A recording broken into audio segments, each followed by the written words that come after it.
Disitulah pahamnya, nyatanya Allah karena Muhammad, zahirnya Muhammad itu karena Allah. Kalau tak ada Muhammad, tak zahir Muhammad, dirinya tak bisa dikenal, dirinya tak bisa disebut. Apa bedanya dengan Bapak Ibu? Bapak Ibu, Ustaz pastikan tak pernah bisa Bapak Ibu melihat wajah Bapak Ibu sendiri, tidak bisa. Baru bisanya kapan Bapak Ibu? Ketika kita bercermin.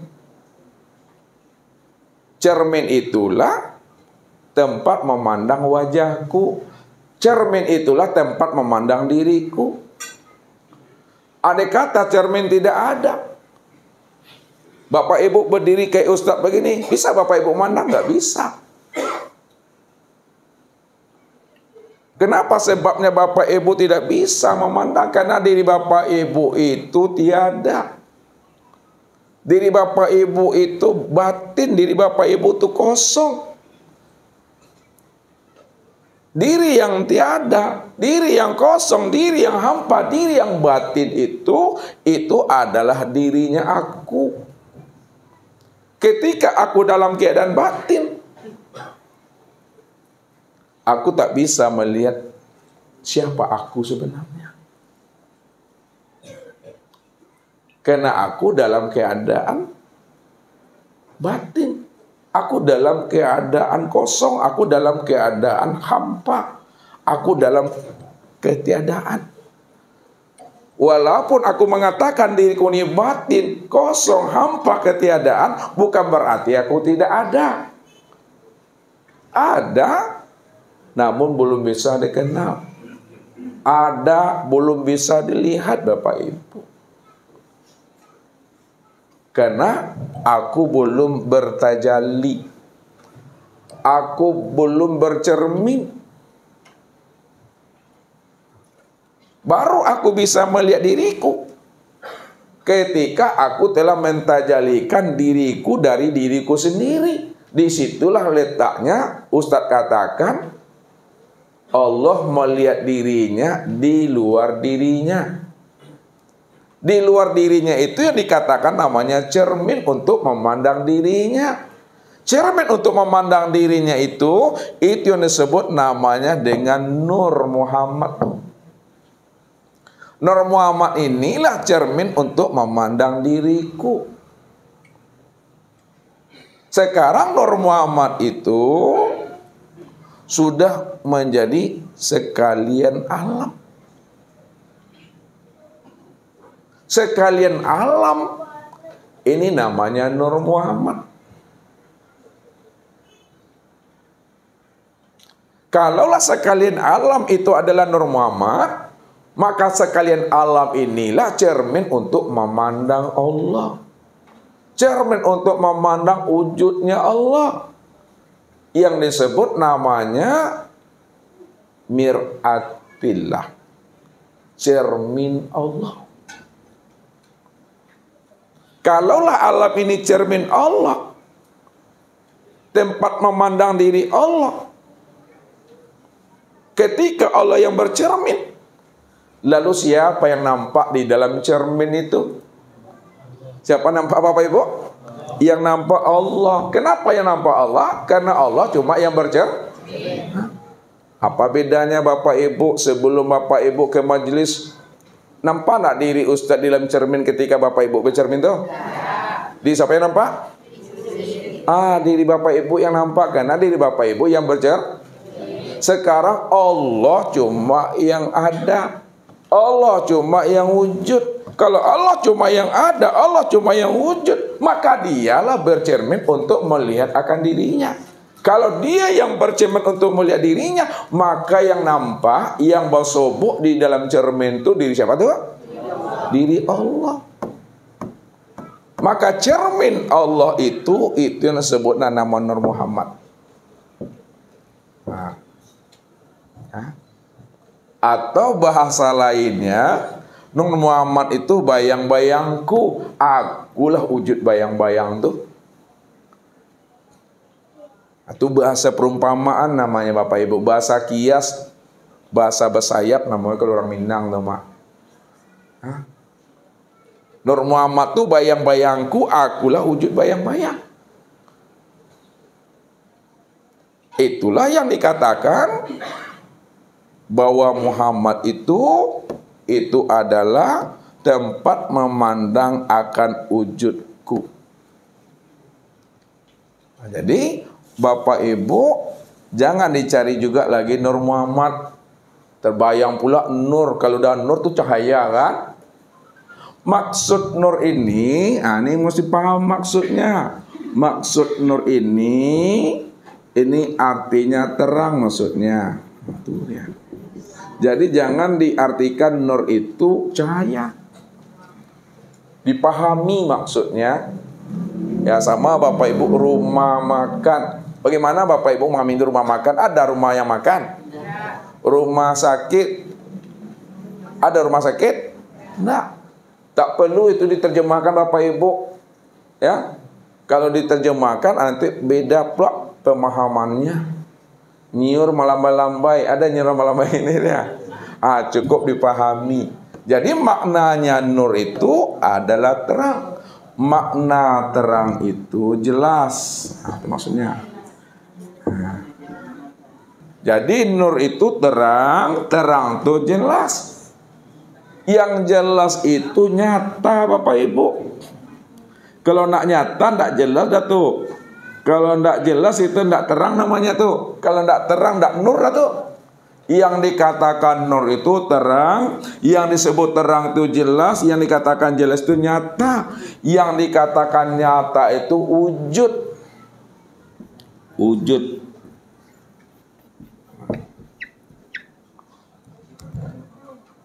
Mic ini wujud nak nih Bapak Ibu? Spidol ini wujud nak nih? Kalau mic ini wujud, spidol ini wujud, maka mic dan spidol yang wujud tuh apa namanya tuh? Itu yang nur tuh. Yang nurnya, terang dia, nyata dia, wujud dia, terang. Ini yang nur nih ha. Makanya Bapak Ibu selalu saya katakan tak usah lagi mencari Nur Muhammad. Karena dia telah terang, telah jelas, telah nyata, telah wujud. Segala yang wujud itu adalah Nur Muhammad. Namun, lihat, kesempurnaan memandang Nur Muhammad pada segala yang wujud, pada sekalian alam semesta itu tempat memandangnya adalah kepada insan. Ya, insan itu zohir dan insan itu batin. Zohirnya berupa tubuh, batinnya berupa ruh. Inilah yang disebut namanya Nur Muhammad. Orang yang sudah kenal dirinya, yang zohir adalah Nur Muhammad dan yang batin adalah Nur Muhammad, maka disebutlah namanya Nur Muhammad. Bukan Nabi Muhammad maksudnya Bapak Ibu. Ya. Jadi yang dimaksud itu apa tadi? Nur Muhammad.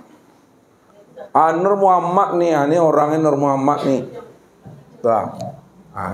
Itu yang dimaksud tuh. Ya, yang sudah sempurna sebutannya sebagai insan. Makanya dikatakan Allah Al-insanu sirri. Insan itu adalah rahasiaku.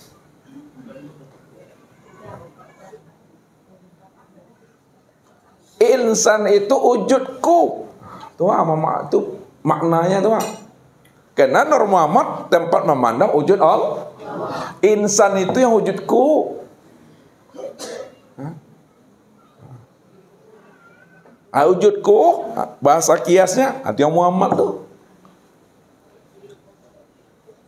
Wasiri sifati. Lihat. Rahasiaku itu adalah sifatku. Jadi Nur Muhammad itu dikatakan namanya sifat Allah. Nur Muhammad itu sifat Allah rupanya. Sifat yang mana dari sifat Allah itu Bapak Ibu yang dikatakan namanya Nur Muhammad itu? Ini yang disebut namanya sifat yang 7.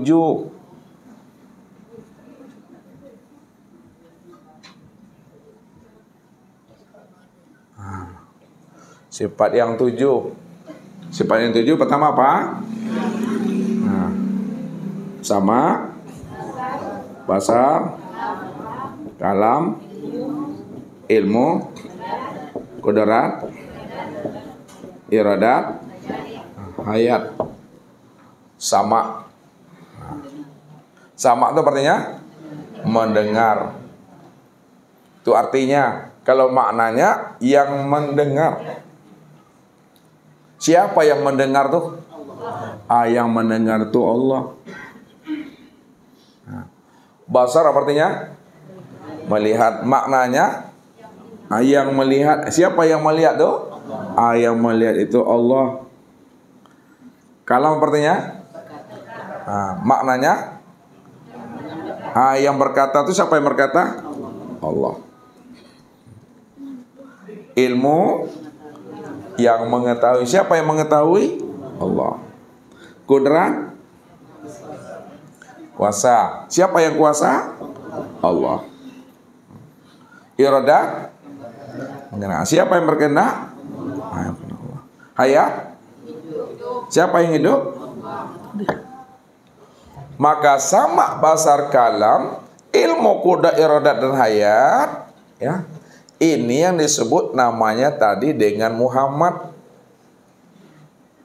Muhammad itu adalah sifatku. Sifatku yang 7 itu dia maksudnya. Sama, basar, kalam, ilmu, qudrat, iradat, dan hayat. Makanya kita ini tidak bersifat. Yang bersifat itu siapa? Allah. Yang bersifat itu Allah. Kalaulah yang bersifat itu Allah, apa kata Allah? Wa sifati la ghairi. Artinya sifatku tiada lain adalah aku. Kalaulah sifat itu tiada lain adalah aku, itu maksudnya sifat itu itulah sebenar-benarnya aku. Aku siapa tuh? Akunya Allah nih ya.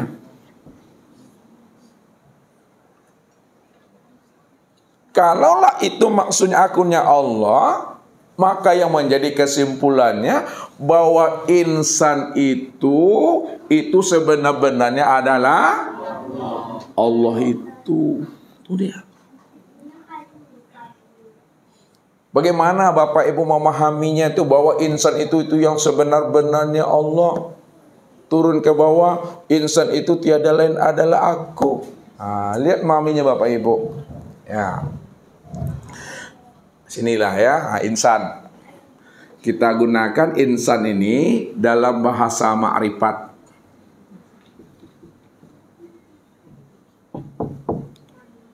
Yang kedua, insan dalam bahasa hakikat. Yang ketiga, insan dalam bahasa thariqat. Yang keempat, insan dalam bahasa syariat. Supaya kita mudah memahaminya.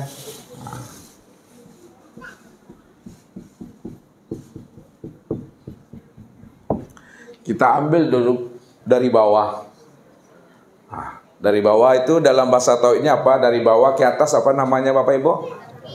Tarki. Tarki itu kita membaca dari bawah ke atas. Kalau basuh kelipa dalam bahasa Silek, batangkan naik, berjanjang turun, batangkan naik. Ya gitu kelipa. Iya tuh, iyon salah. Sekarang insan, lihat. Insan dalam bahasa syariat, ini yang disebut namanya dengan hamba. Ya, sebut namanya dengan hamba Allah. Tambah Allahnya. Insan itu yang disebut namanya hamba Allah. Itu bahasa syariat tuh. Jadi kalau orang syariat selalu menggunakan bahasanya adalah hamba Allah. Ya. Siapa yang sholat tuh hamba Allah. Itu bahasa syariat tuh. Naik kita ke atas. Ini kan betul nggak naik dari namanya. Naik bahasa thariqat. Siapa insan itu dalam pandangan bahasa thariqat? Insan itu dalam pandangan bahasa thariqat bahwa insan itu disebut namanya cermin Allah, mir'atillah. Cermin Allah atau bayang-bayang Allah. Ada? Cermin Allah atau bayang-bayang Allah. Itu bahasa terikat. Ya. Kalau Arabnya mir'atillah. Siapa insan? Insan itu mir'atillah. Mir'atillah apa artinya? Cermin Allah. Apa maknanya? Bayang-bayang Allah. Itu bahasa terikat namanya. Naik lagi ke atas. Insan dalam pandangan hakikat. Insan dalam pandangan hakikat. Ini yang disebut namanya kenyataan Allah. Kenyataan Allah. Atau Arabnya tajalli Allah. Tajalli Allah. Tajalli.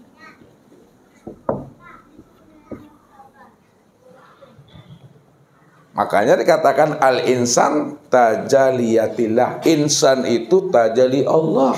Insan itu kenyataan Allah. Itu bahasa hakikat, kenyataan Allah.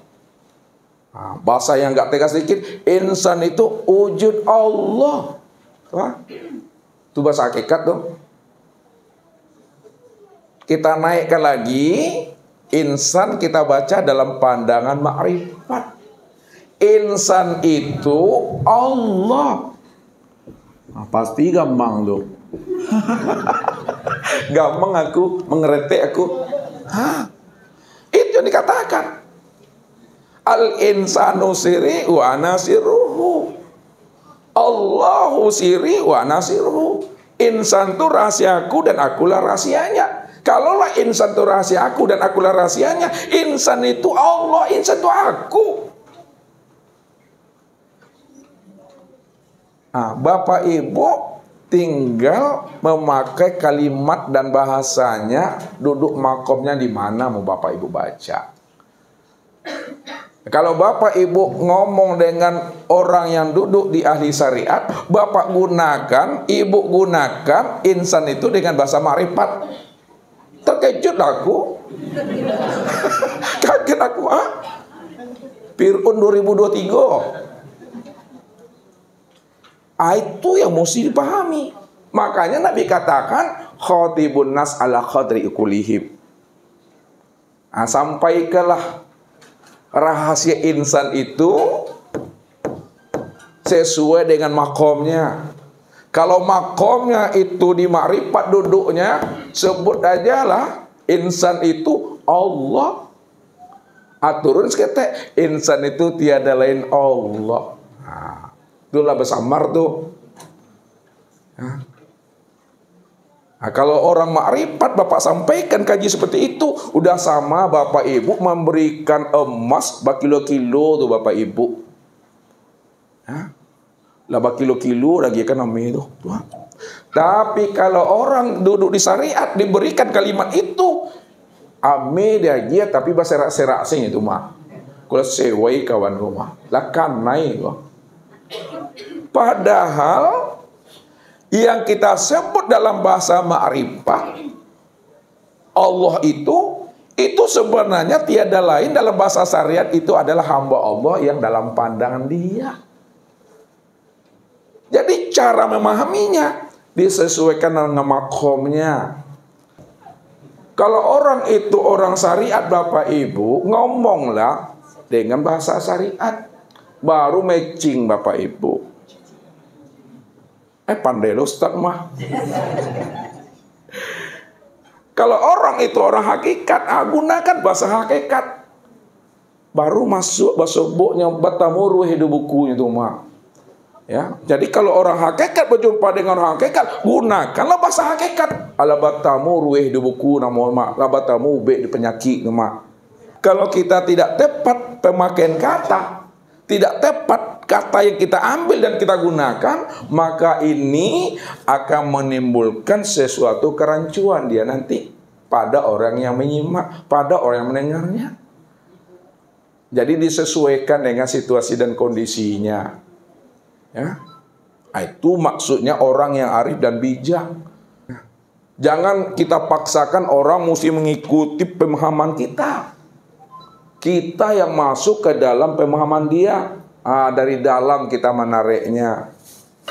Kayak melayang-layang Bapak Ibu. Ibu-ibu pernah melayang-layang? Bapak yang melayang-layang. Layang-layang tuh kalau anginnya dareh Bapak Ibu, kencang. Ya, supaya tidak putus layang-layang tadi diulur, diloro, loro-loronya. Iya, loro itu bahasa Minang doh. Dilulur, supaya nya nak putui. Itu maksudnya. Ketika nak berangin, ditariknya tuh. Itu maksudnya. Dilihat si suasana batinnya. Ini udah nyambung dah nih? Belum.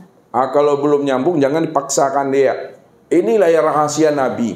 Kenapa Nabi itu mampu menyempurnakan isi Al-Quran kepada umat 23 tahun.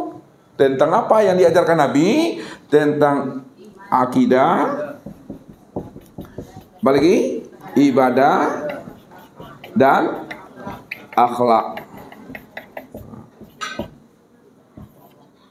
Lebih kurang 23 tahun Rasulullah itu berdakwah. Umat ini dipaham dan mengerti Bapak Ibu. Kenapa? Nabi itu arif dan bijaksana dalam menyampaikan kaji. Ndak namu main palsu Bapak Ibu. Ya, mentarek. Kalau sekarang banyak cara berdakwanya seperti calo di terminal. Tahu calo di terminal? Ala jale kawan kau lah punya tiket Kamabu, kesiko bu, akan seperti tarik-tarik jual itu. Akhirnya hilang tiket orang, balik yang baru balik. Ini yang diajarkan Allah.